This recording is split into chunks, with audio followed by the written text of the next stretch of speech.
नमस्कार। आज हम एक ऐसे किले की कहानी में उतरने वाले हैं जिसका नाम जितना इतिहास की किताबों में नहीं है, उससे कहीं ज्यादा एक कहानी की वजह से मशहूर है।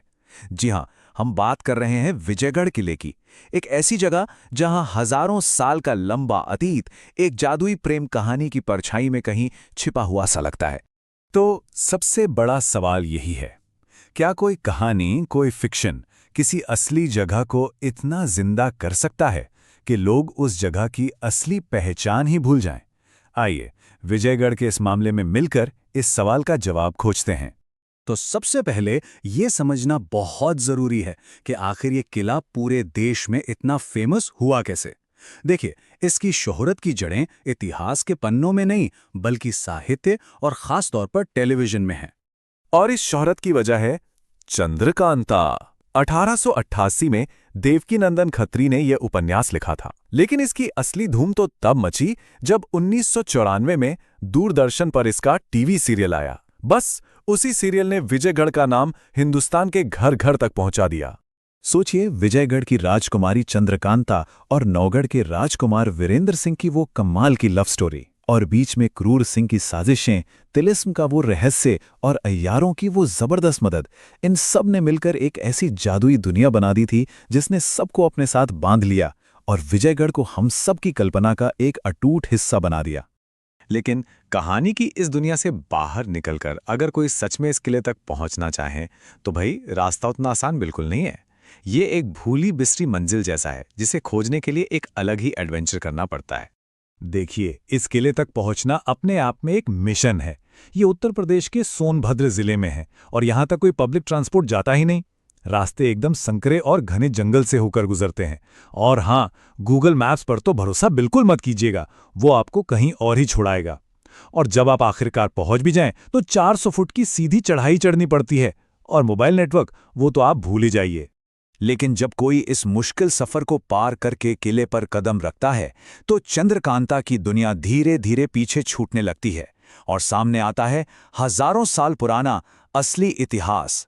ये किला सिर्फ एक कहानी का नहीं है, ये तो कई सल्तनतों का गवाह रहा है। जरा इसकी कहानी सुनिए।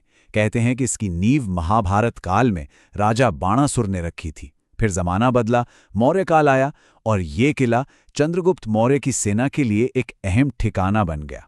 इसके बाद गुप्त राजवंश का दौर आया, फिर गुर्जर प्रतिहारों ने यहाँ राज किया और फिर मुगल भी आए। आखिर में यहाँ बनारस के राजा चेत सिंह का शासन था, जिसके बाद ये किला मानो इतिहास में गुम हो गया।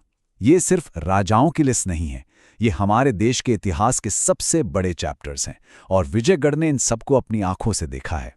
और भाई, जहां इतना पुराना किला हो वहां रहस्य और कहानियां तो होंगी ही।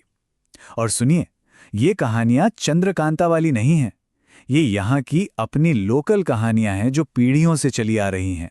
तो सवाल उठता है कि आखिर क्या राज दफन है इस किले की टूटी दीवारों में, इसके तालाबों और अनजाने रास्तों में आखिर क्या छिपा है? यहाँ की किंवदंतियां सुनेंगे तो हैरान रह जाएंगे। जैसे कि यहाँ एक तालाब है, राम सागर। कहते हैं कि इसकी गहराई आज तक कोई नहीं नाप सका और चाहे जितनी भी गर्मी पड़ जाए ये कभी सूखता नहीं।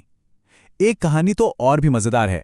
कहते हैं कि पहले ये तालाब लोगों के लिए बर्तन निकालता था। और हाँ, वो रहस्यमयी सुरंगें जिनके बारे में कहा जाता है कि वो सीधा नौगढ़ और चुनारगढ़ के किलों से जुड़ती हैं, और उन्हीं में छिपा है किले का बेशकीमती खजाना। तो ये तो हुई इतिहास और कहानियों की बातें, पर आज कैसा है विजयगढ़? सच तो यह है कि भले ही ये किला खंडहर हो रहा हो, पर यह आज भी जिंदा है, धड़क रहा है। ये सिर्फ एक ऐतिहासिक स्मारक नहीं, बल्कि आस्था का एक जीता जागता केंद्र है। लेकिन सच कहूं तो आज किले की हालत देखकर दिल दुखता है। चाहे रंग महल हो या कचहरी, ज्यादातर इमारतें अब खंडहर बन चुकी हैं। दीवारों से बड़े बड़े पेड़ उगाए हैं जो साफ साफ चीख कर कह रहे हैं कि किसी को इसकी कोई परवाह नहीं। ऐसा लगता है मानो वक्त ने और हम सब ने मिलकर इसे भुला दिया है। पर इसी वीरानी के बीच एक बहुत खूबसूरत चीज भी है, ये किला। हमारी गंगा जमुनी तहजीब की एक जिंदा मिसाल है। कैसे? एक तरफ सावन के महीने में कांवड़िए यहीं के रामसागर तालाब से जल लेके शिवद्वार जाते हैं, तो दूसरी तरफ हजरत मीरान शाह बाबा की मज़ार पर हर धर्म के लोग अपनी मन्नतें लेकर आते हैं, चादर चढ़ाते हैं। तो अब हम आते हैं सबसे जरूरी सवाल पर। विजयगढ़ का भविष्य क्या है? क्या होगा इस किले का? क्या ये अपनी कहानी और अपने इतिहास दोनों को बचा पाएगा? और देखिए, ये बात एकदम सीधी और सच्ची है। अगर हालात ऐसे ही रहे, अगर इसकी देखभाल नहीं की गई, तो वो दिन दूर नहीं जब ये किला सिर्फ तस्वीरों और कहानियों में ही जिंदा रहेगा। हम अपनी एक अनमोल धरोहर को हमेशा हमेशा के लिए खो देंगे। लेकिन उम्मीद अब भी बाकी है। वहां के लोग कहते हैं कि इसे बचाया जा सकता है। बस कुछ बेसिक चीजों की जरूरत है। अच्छी सड़क, पानी और टॉयलेट जैसी सुविधाएं, रोज साफ सफाई और थोड़ा प्रमोशन, ताकि लोग यहां घूमने आएं। सोचिए, अगर ये सब हो जाए तो ये किला पूरे सोनभद्र की किस्मत बदल सकता है। तो हम आपको इसी सवाल के साथ छोड़े जा रहे हैं। क्या जिस किले को एक कहानी ने अमर बहा दिया, उसे हम हकीकत की दुनिया में गुम हो जाने देंगे, या हम सब मिलकर इसके इतिहास को बचाने के लिए आगे आएंगे? इसका अगला अध्याय अभी लिखा जाना बाकी है।